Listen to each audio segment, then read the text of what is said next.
Well, breaking news, Chandrakant Lala Patel pleads not guilty to 34 federal counts at his arraignment hearing inside the Alexandria Federal Courthouse. Patel, as well as 3 former and current police chiefs and a city marshal, were indicted on federal fraud, bribery, and conspiracy charges earlier this month.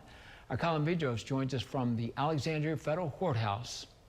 Chandrakant Lala Patel is alleged to be a facilitator in this immigration fraud scheme that involves 3 current and former police chiefs and a city marshal. Now, on Wednesday, Patel pleaded not guilty to 34 felony counts. That includes money laundering and bribery charges. Of those 34 counts, Patel is charged with 24 counts of mail fraud, 8 counts of money laundering, 1 count of bribery, and 1 count of conspiracy to commit visa fraud. Magistrate Judge Joseph Perez Montes ordered Patel to remain behind bars pending trial. Special Agent Austin Whitmer with Homeland Security Investigations, or HSI, and Special Agent Alexandria Leonard with the Internal Revenue Service, or IRS, explained more details into an alleged immigration fraud scheme. Earlier this month, a 62-count federal indictment accused former and current police chiefs of filing false reports to support U-visa applications, falsely claiming victims of armed robberies. These false reports allowed foreign nationals and their families to remain in the U.S. under false pretenses. Whitmer says about 300 direct petitioners were given U-visas as part of the scheme, and more than 650 U-visas were filed.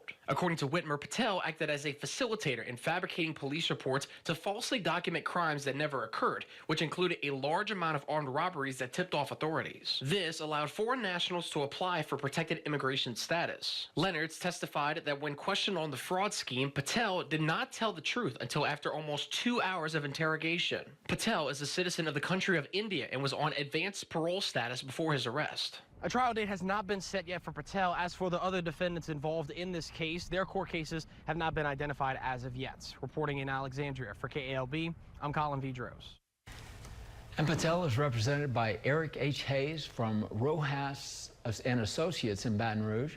United States Attorneys John W. Nickel and Joseph D. Seifker Jr. are prosecuting this case. Judge Perry Edwards Jr. is assigned to this case, which was referred to by Magistrate Judge Perez Montes.